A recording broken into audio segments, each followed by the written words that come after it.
Good morning to all of my students to my online class. This class is on theme. Alright. আজকের বিষয়বস্তু ছিল theme নিয়ে আলোচনা করার কথা। শিমুল, আমাদের থিম দুটো হচ্ছে কি কি ছিল নাম? ব্লো ব্লো and জি স্যার স্যার ব্লো ব্লো আর because I have seen Bangla's face. Alright. আচ্ছা, জি স্যার এই আলোচনা করব প্রথম হচ্ছে ব্লো ব্লো নিয়ে। এটা পড়েছো তোমরা? স্যার আচ্ছা, তো ব্লো ব্লো হচ্ছে মেইনলি হচ্ছে মানুষের অকৃতজ্ঞতা এবং প্রকৃতি আমাদের কোন ধরনের কষ্ট দেয়, কোন ধরনের সুযোগ সুবিধা দেয়, আর মানুষের সাথে প্রকৃতির কোন ধরনের পার্থক্য এই কবিতায় পরিলক্ষিত হয়। তো এইখানে হচ্ছে এই কবিতায় বলো যে শীতের যে এই যে হাড় কাঁপুনি যে কষ্ট আমরা পাই, কিন্তু তার থেকে বেশি বেদনাদায়ক হচ্ছে মানুষের অকৃতজ্ঞতা, অথবা মানুষ মানুষকে আঘাত করে, বিভিন্নভাবে কষ্ট দেয়, মানুষকে অবহেলা করে। এই বিষয় নিয়ে হচ্ছে আলোচনা করেছে। শোনা যাচ্ছে শিমুল? জি স্যার আচ্ছা, জি আমরা স্যার শোনা যাচ্ছে। সামারিটাতে আমরা চলে যেতে চাই।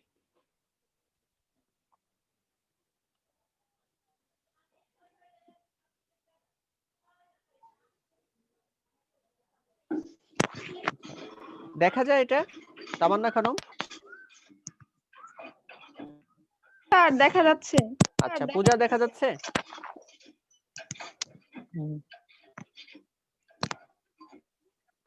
পূজা শেয়ারিং? জি স্যার। অলরাইট। হ্যাঁ, তো একজন পূজা পড়ি the main theme of the poem এখান থেকে। The main theme of the poem is the exposure of the ungrateful nature of the human heart. The force of nature, such as winter, wind, and frosty sky, causes great sufferings to mankind. But the ingratitude of friends and lovers generates greater grief and anguish due to its share. Perceptibility, the nature is harsh sometimes, but harsher is the sting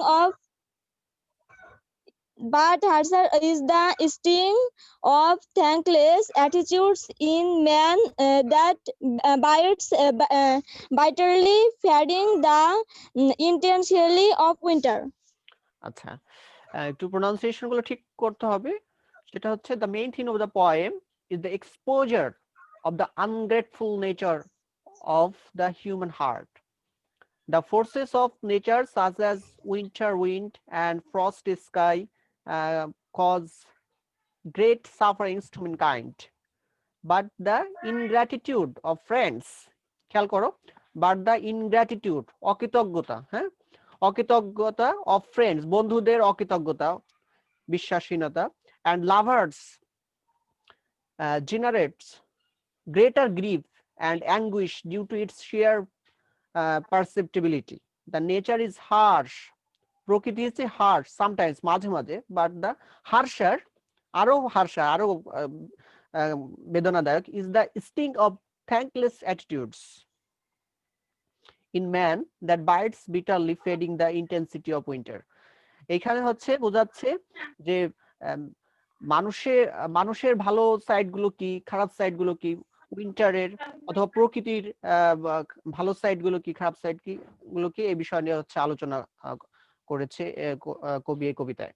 তো এখানে আমরা এই দেখি the forces of nature such us winter, প্রাকৃতিক বিভিন্ন ধরনের দুর্যোগ হতে পারে, তারপরে শীতের বাতাস বয়ে যেতে পারে, তারপরে হচ্ছে মেঘলা আকাশ হতে পারে, এই জন্য কি cause great sufferings to mankind, মানুষের জন্য এই এটা কষ্টদায়ক হতে পারে, মানুষের জন্য কষ্ট সৃষ্টি করতে পারে এই বিষয়গুলো। কিন্তু এর থেকে বেশি বেদনাদায়ক হচ্ছে যদি মানুষের সাথে সহানুভূতিশীল, মানুষের প্রতি সহানুভূতিশীল না হয়, মানুষের প্রতি ভালোবাসা না থেকে, মানুষের সাথে যদি এটা আরো বেশি বেদনা দেয়, মানে হচ্ছে প্রকৃতির যে কষ্ট আমাদের যে ধরনের বেদনা দেয় তার থেকে বেশি বেদনা দেয় হচ্ছে মানুষের সাথে মানুষ যে বেইমানি করে অথবা চিটিং করে, এই বিষয় হচ্ছে এই কবিতার মেইন থিম। তো শিমুল, এইটা দ্বারা তুমি কি বুঝতে পারলে, তোমার পারসেপশন কি? স্যার স্যার এটা দ্বারা স্যার কাছের, স্যার আমরা তাকে বিশ্বাস করি, কাছের মানুষ নির্ভর করি, সে যদি কোনো সময় স্যার বিশ্বাসঘাতকতা করে, বেইমানি করে স্যার, এই যে কষ্টটা স্যার, এই কষ্টটা স্যার, এই যে প্রাকৃতিক যে দুর্যোগ এর থেকেও স্যার শক্তিশালী আমাদের আঘাত করে স্যার। Very good, alright. তো এইটা হচ্ছে একটা তোমার লাইফলেস অবজেক্টের সাথে তুলনা করছে। লাইফলেস অবজেক্ট মানে হচ্ছে এই যে মনে করো শীত, এটা তো লাইফলেস অবজেক্ট, মানে জীবন নাই, প্রাণহীন, ঠিক আছে? তো এরা মানে এই লাইফলেস অবজেক্ট কষ্ট দিচ্ছে, আবার কিন্তু মানুষের তো প্রাণ আছে, বুঝতে পারে, নলেজ আছে, সেন্স আছে, কমন সেন্স আছে, সবকিছু থাকা সত্ত্বেও মানুষ মানুষকে আঘাত করতেছে, কখনো কারণে কখনো বিনা কারণে। এই বিষয়টা বোঝা গেছে শিমুল? জি স্যার। আচ্ছা, তারপরে হচ্ছে সুরাইয়া, জি স্যার। এই থিমটা এটা হচ্ছে একেবারে সেন্ট্রাল থিম, এখানে হচ্ছে ক্রিটিক্যাল অ্যানালিসিস দিয়া, এটা দ্বারা তুমি কি বুঝতে পারলা?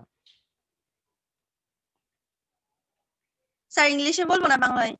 উইশ, ইংরেজি বললে ভালো, তোমার যদি সমস্যা হয় বাংলায় বলতে পারো, তোমার যেটা ভালো মনে হয়।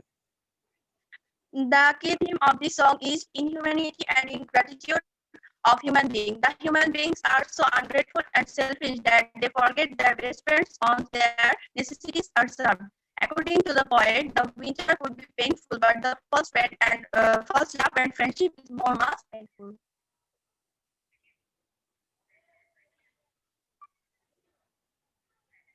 আমি ক্রিটিক্যাল অ্যানালিসিসটা বলতে বলেছি সুরাইয়া, মানে জিসটা। স্যার হ্যাঁ, মানে এটা মূলত একটা গান স্যার, আর এই গানের সারমর্মটা হচ্ছে মানুষের অমানবিকতা ও অকৃতজ্ঞতা।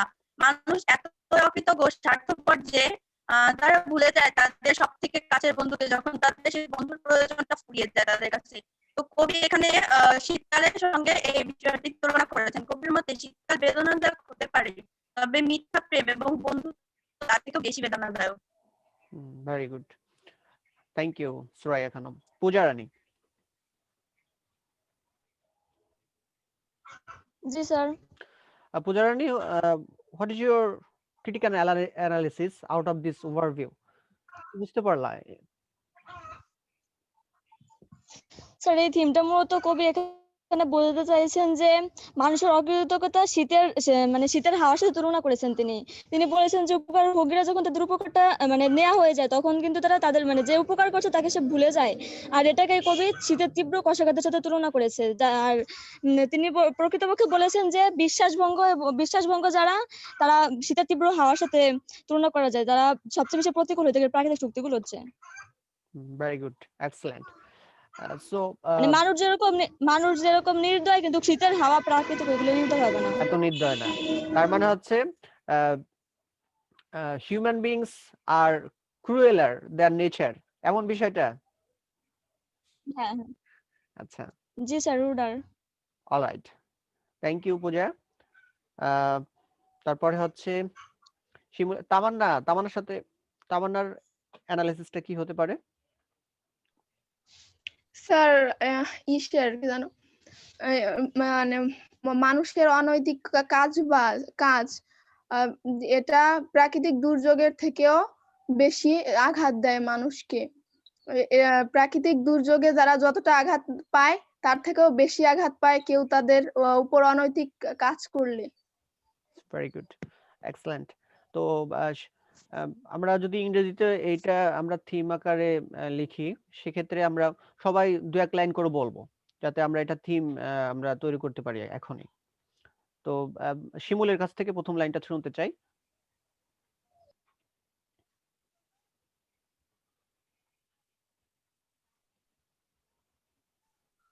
স্যার বলবো স্যার? হ্যাঁ প্লিজ।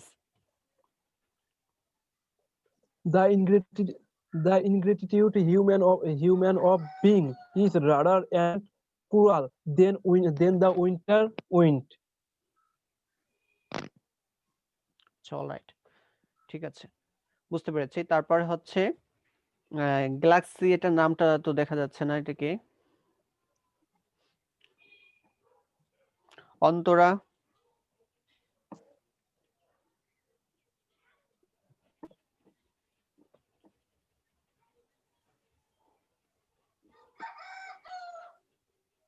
হ্যাঁ অন্তরা, শুনতে পাও?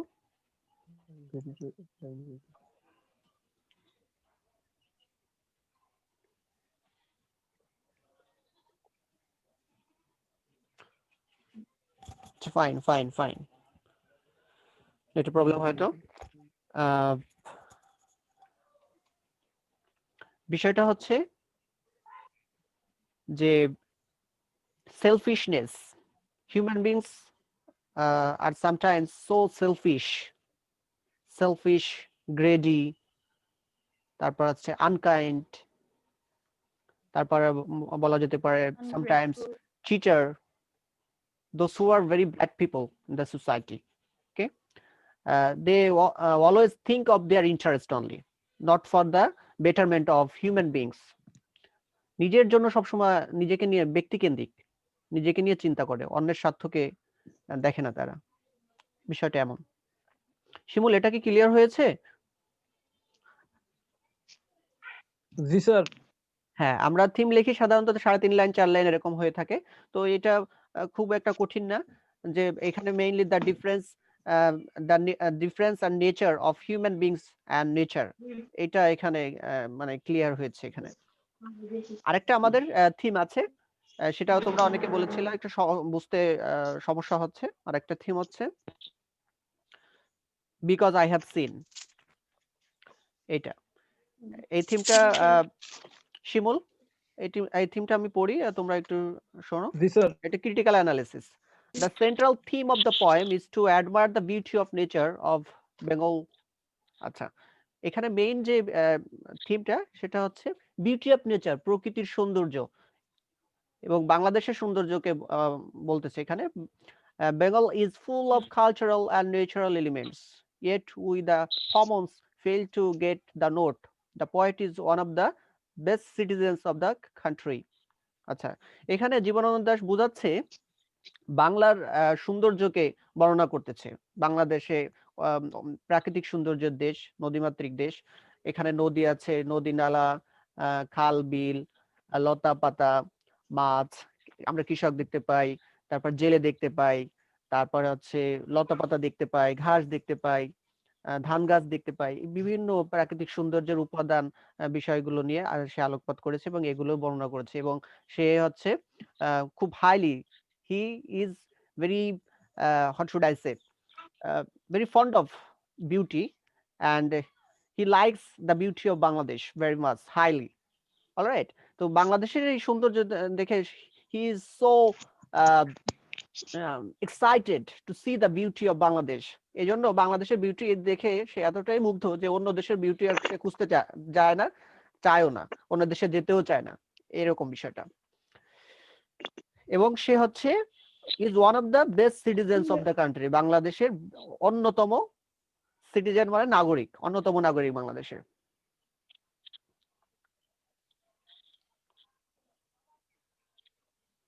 আচ্ছা, তারপর হচ্ছে, তারপরে একটু পড়ি শিমুল। জীবনানন্দ দাশ enumerates, দেখা যায়?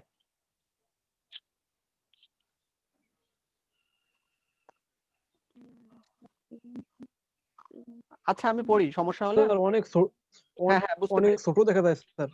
অলরাইট,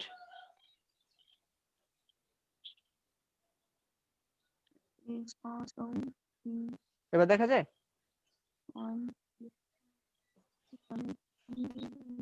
আমি পড়ি, সমস্যা নেই।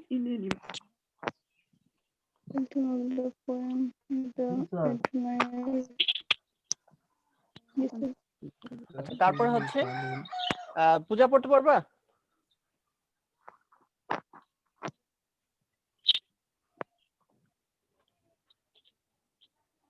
স্যার কোথা থেকে?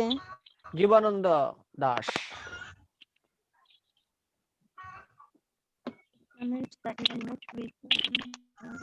কোথা থেকে sir? Jibananda Das enumerates the present. Jivananda Das হ্যাঁ। enumerates the presence and the importance of nature to us through this poem. He connects the inanimate with the living as well. The poem opens with the dawn time when the morning bird is sitting beneath a big leaf. The poem can see a lot of other trees and herbs. He names some of the least looked upon সেটা কি? Shrubs. Shrubs. হ্যাঁ। Then he makes shrubs. হ্যাঁ। Shrubs, All right. sir. Carry on. No problem. Then he makes us remember of the heritage of the area. He says that this beauty of the Bengal shall be for even. This is eternal. All right. Eternal. All right. Thank you. আচ্ছা, এখানে হচ্ছে কবির বাংলাদেশের প্রতিটা প্রাকৃতিক যে উপাদানগুলো সেই বিষয়ে বর্ণনা করেছে। গাছপালা, নদী নালা, তারপরে হচ্ছে লতা পাতা, বাংলাদেশের সৌন্দর্য নিয়ে এখানে আলোকপাত করেছে। তো মেইন বিষয়টা হচ্ছে জীবনানন্দ দাশের কবি সবসময় চেয়েছে যে এদেশেই জন্মগ্রহণ করেছে, এদেশেই মৃত্যুবরণ করবে সে। He is very motivated, inspired and excited to observe the beauty of Bangladesh. He does not want to go to another country to enjoy beauty, right? অন্য দেশের সৌন্দর্য সে দেখতে চায় না, বাংলাদেশের সৌন্দর্য নিয়েই সেই he is very satisfied with the beauty of Bangladesh, isn't it? আচ্ছা, হীরা খানম,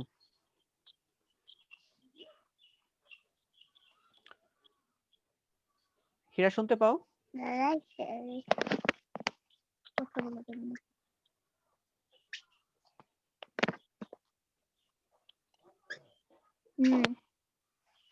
আচ্ছা, হীরা হয়তো সমস্যা, নেটওয়ার্কের সমস্যা। তামান্না?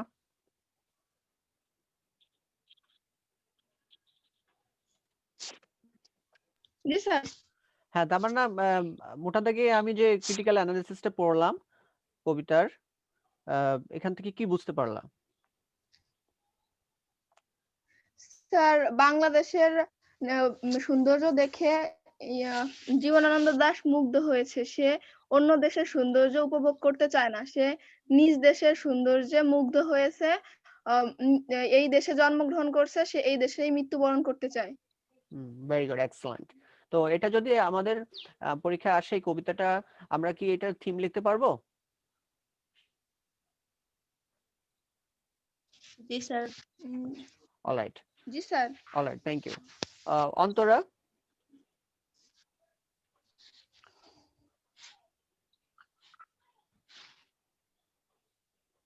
অন্তরার নেটওয়ার্ক প্রবলেম স্টিল। আচ্ছা, পূজার কাছে যেতে চাই আমরা।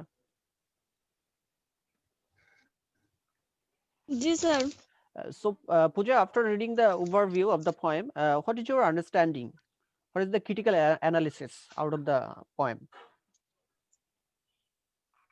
The theme of the poem is the timeless and everlasting natural beauty of Bangladesh, and the speaker's patriotic zeal arrives at that part. Jibananda Das is in love with the beauty of his motherland. He feels that his thirst for beauty has been so quenched that he does not need to see the beauty of the world anymore. He sees how generous nature has been to his motherland.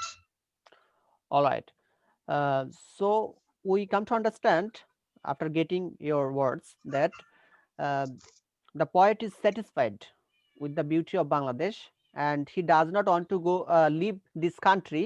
Rather, he wants to die in this country. এদেশেই মরতে চায়, এদেশের সৌন্দর্যে সে মুগ্ধ। Thank you, Pooja, Yes, sir. for your critical analysis. So right now, we are going to Shimul to have your comments. Sir, Please. Sir বাংলাদেশের প্রাকৃতিক সুন্দর sir বাংলাদেশের প্রাকৃতিক সৌন্দর্য এমন অপরূপ স্যার, সব জায়গায় প্রাকৃতিক দান কি স্যার চির সৌন্দর্য। জীবনানন্দ দাশ এই প্রাকৃতিক সৌন্দর্য আমাদের এই দেশে দেখে স্যার এই দেশেই স্যার তার তৃপ্তি হয়ে গেছে স্যার। অন্য কোথাও সে আর কি প্রাকৃতিক সৌন্দর্য দেখার জন্য যেতে চায় না। সে এই দেশেই থাকতে চায় আর এই দেশেই স্যার তার আর কি সারাটা জীবন স্যার কাটাইতে চায়। Very good. আচ্ছা শিমুল, মানে কবি এত মানে প্রশংসা করতেছে বাংলাদেশের বিউটি নিয়ে, আম, আম, কেন করতেছে? মানে আসলেই কি বাংলাদেশ এতটা সৌন্দর্যায় মণ্ডিত? কি কি সৌন্দর্য জিনিসগুলো আছে একটু বলো তো শুনি, তোমার মতো করে, ফ্রম ইওর কমন সেন্স।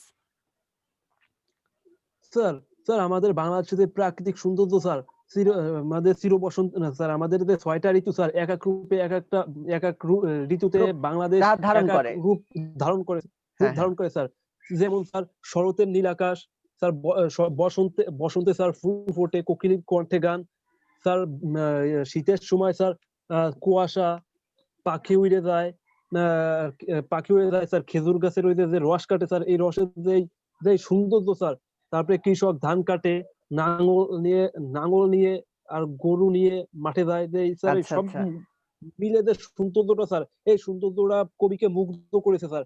কবি স্যার বুঝতে পেরেছে যে এইরকম সৌন্দর্য স্যার, এই যে অপরূপ সৌন্দর্য ক্রমে ক্রমে আসে, পৃথিবীর অন্য কোথাও মনে হয় এরকম সৌন্দর্য নাই। ভেরি গুড, আমাদের ভেরি দেশে যেটা excellent, আছে sir. excellent analysis, Shimul. Thank you very much for your critical and deep analysis. Practical একটা visualization তুমি সৃষ্টি করতে পেরেছো। Thank you. তামান্না। জি স্যার। হ্যাঁ তামান্না, শিমুল তো যথেষ্ট সুন্দর করেই বললো, বাংলাদেশের সৌন্দর্য বর্ণনা করলো। তুমি বাংলাদেশের সৌন্দর্যটাকে কিভাবে বর্ণনা করবা in terms of the poem, আমরা যে অ্যানালিসিসটা পড়েছি জীবনানন্দ দাশের? বাংলাদেশে 6টা ঋতু, 6টা ঋতুতেই এক একটা রূপ ধারণ করে। যেমন স্যার এখন আমাদের সরিষা খেতে পুরো সরিষার ফুলে হয়ে গেছে, মধু হলুদ হয়েছে হচ্ছে, হলুদ হচ্ছে, এবং মৌমাছি এসে আবার মধু সংগ্রহ করতেছে, রাইট?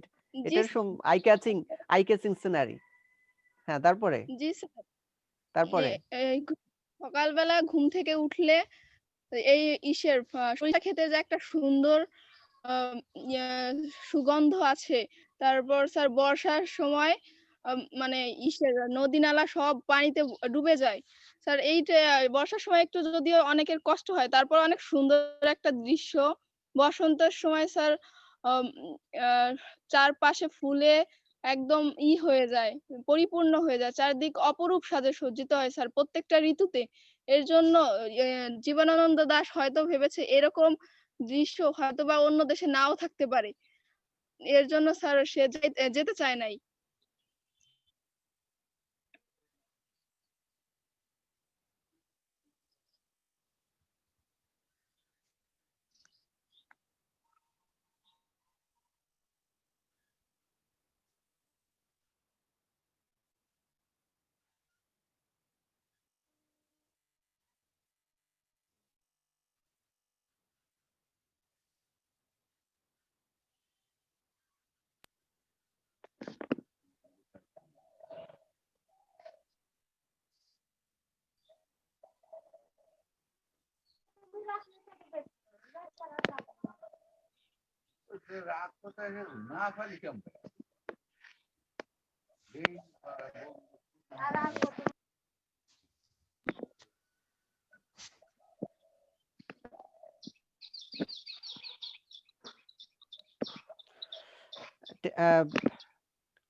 সুরাইয়ার কাছ থেকে কমেন্ট নিয়েছি। সুরাইয়া,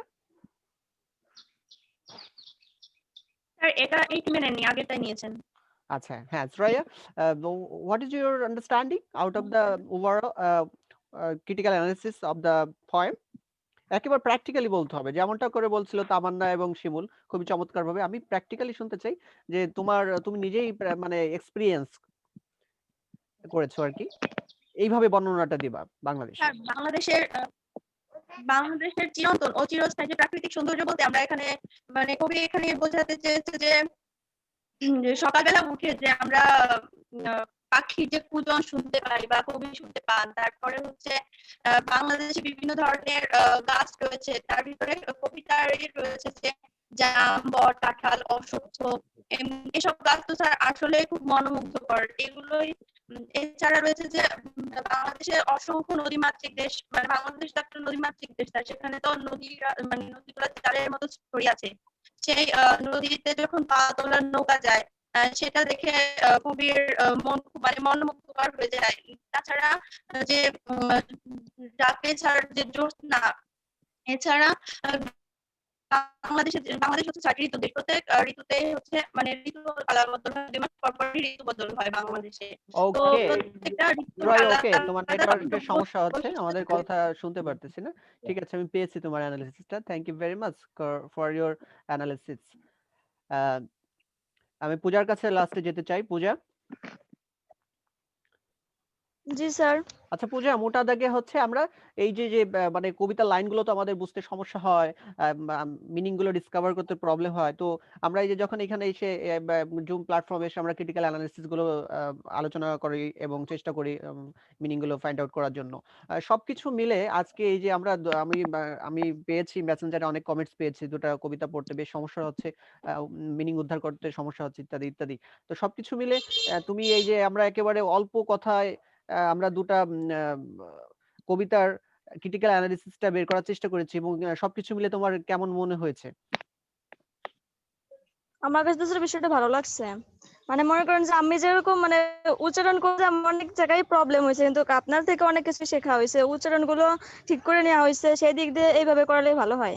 আচ্ছা, থ্যাংক ইউ। মোটা দাগে মনে করেন যে পয়েম গুলো নিজে থেকে কিন্তু করতে গেলে বোঝা যায় না, কিন্তু আপনি যেভাবে দিয়েছেন সেভাবে কিছুটা কিছু সবাই বললে যেভাবে আন্দাজ করা যায় যে এই পয়েমটা এইভাবে আইছে, নিজের থেকে যতটুকু বোঝানো যায় সবাই মিলে করলে ভালো হয়, সুবিধা হয়। আচ্ছা, থ্যাংক ইউ। পূজা, আমাদের কবিতার লাইনগুলো একটু ডিফিকাল্ট হয়, তো আমি হচ্ছে প্যারাফ্রেজ দিয়েছিলাম। প্যারাফ্রেজ মানে হচ্ছে অন্য শব্দ দিয়ে ব্যবহার করে আমি এটার অ্যানালিসিসটা দিয়েছি, যাতে আমরা সহজে বুঝতে পারবো। যেমন কবিতায় একটু ক্রিটিক্যাল ওয়ার্ড দেওয়া হয়, ওই ওয়ার্ডগুলোর মানে অনেক সময় ডিকশনারিতে খুঁজে নাও পাওয়া যেতে পারে। ওল্ড ইংলিশ ওয়ার্ড হতে পারে, অনেক সময় পাওয়া যায় না। সেক্ষেত্রে হচ্ছে আমি সিনোনিম ইউজ করেছি। যে আমাদের মোটা দাগে হচ্ছে যে আমরা থিমটা ৩ লাইন ৪ লাইনে লিখবো। তো সেরকম একটা অবস্থা কি তৈরি হয়েছে আজকের আলোচনায়? তুমি কি এখন আর ইউ এবল টু জি write the sir. Theme of the poems? Yes sir. So thank you very much. আচ্ছা পূজা, আহ, তুমি এই যে আমরা ব্লো ব্লো আর বিকজ আই হ্যাভ সিন, এই দুটা কবিতার এই যে মিনিংটা আমরা এখন উদ্ধার করলাম, সবকিছু মিলে তুমি এখন যদি তোমাকে লিখতে দেওয়া হয়, দুটা থিম কবিতা দেওয়া হয় সামনে, তুমি লিখতে পারবা? জি স্যার, পারবো, সেরকম তো মনে হচ্ছে। Alright, alright, thank you very much. আমরা কবিতার অনেক লাইন থাকে, কিন্তু আমরা যখন থিম করব তখন তার জিস্টটা চলে আসবে, রাইট? জি জি স্যার। অলরাইট, শিমুলের কাছ থেকে শুনতে চাই। শিমুল, আহ, সবকিছু মিলে আমাদের এই যে থিম নিয়ে বেশ প্রশ্ন এসেছিল যে স্যার কবিতা বুঝতে পারতেছি না, তারপর মিনিং উদ্ধার করতে পারতেছি না। তো তুমি তো খুব চমৎকার ভাবে ডিসক্রিপশন দিলে জীবনানন্দ দাশ এর কবিতা। তো তুমি কি এগুলো মানে ডিরেক্ট ফিল্ড থেকেই কি কালেক্ট করেছে এই সিনারি গুলা? স্যার আমি তো স্যার আর কি যে সময় আর কি পড়ছিলাম স্যার, আর কি আমরা তো ক্লাস 2 তে আর কি বিগত বছরগুলোতে যেসব ক্লাসে পড়ছি স্যার, সেসব ক্লাসে তো প্রত্যেক ঋতুর বর্ণনা এর একটা স্যার পড়তাম। সেই ক্ষেত্রে স্যার আমার ওটা মনে আছে স্যার। তারপরে স্যার এই যে যেমন পাল তুলে নৌকা যায়, এই যে আর কি 6টা ঋতুর বর্ণনা, স্যার এইগুলো থেকে আমার অভিজ্ঞতা থেকেই আমি বলছি sir. Okay, I got it, I got it. Thank you very much Shimul. Shimul, এই যে আমি তো স্যার সবাইকে ইনভাইট করি, আমরা অনেকের নেটের প্রবলেম থাকে, ইত্যাদি ইত্যাদি সমস্যা থাকে, সেক্ষেত্রে আমরা আহ, ভালো বা যাদের নেটওয়ার্কের সমস্যা নেই তারাই জয়েন করে, কিন্তু তাদের জন্য আমরা এই যে মেসেঞ্জারে শেয়ার করি, আমার হোম টাস্ক গুলো নেই, সবকিছু মিলে তাদের যদি আমরা কোনোভাবে জয়েন করাতে পারি আমাদের জন্য ভালো, রাইট? আর আমি ইউটিউবে ভিডিওটা দিয়ে দিই, সবাই তোমরা এখান থেকে এই অ্যানালিসিস গুলো শুনবা এবং প্রশ্ন করবা। অলরাইট, জি sir. Alright, thank sir you very much. বলো বলো বলো। স্যার বলো বলো হ্যালো শিমুল, স্যার। বলো। স্যার আমরা যে পড়তাম আর কি এই থিমটা স্যার, আমরা পড়তাম শুধু আমাদের বিদ্যাটা স্যার এই বইয়ের মধ্যে থাকতো। আমরা আর কি আপনি যেরকম আলোচনা করতেছেন স্যার, আপনি বই ছাড়াও স্যার বইয়ের বাইরে এই যে যেসব প্রাকৃতিক পরিবেশ নিয়ে স্যার আমরা পড়তাম, কিন্তু আমরা ওই বাইরের পরিবেশটা যে কিভাবে এই থিমের ভিতরে ঢুকবো স্যার এটা বুঝতাম না স্যার। এই যে আপনার সাথে আলোচনা করার মাধ্যমে স্যার, এই যে আমরা শুধু বইয়ের মধ্যে সীমাবদ্ধ না স্যার, আমরা বাইরে থেকেও স্যার এখন কিছু থিমের মধ্যে ঢুকাইতে পারি স্যার, আর কি ওইটার সাথে সাদৃশ্য রাখে স্যার বুঝে। স্যার বুঝতে পেরেছি। আলোচনা করার জন্য এই যে স্যার আপনার সাথে আলোচনা করলাম, এটাই আমাদের এই সুবিধাটা হয়েছে sir. All right, thank you very much, Shimul, for your comments, and hopefully, okay, we will enjoy next classes. Thank you. Allah Hafiz. আল্লাহ হাফেজ স্যার। Allah Hafiz, sir.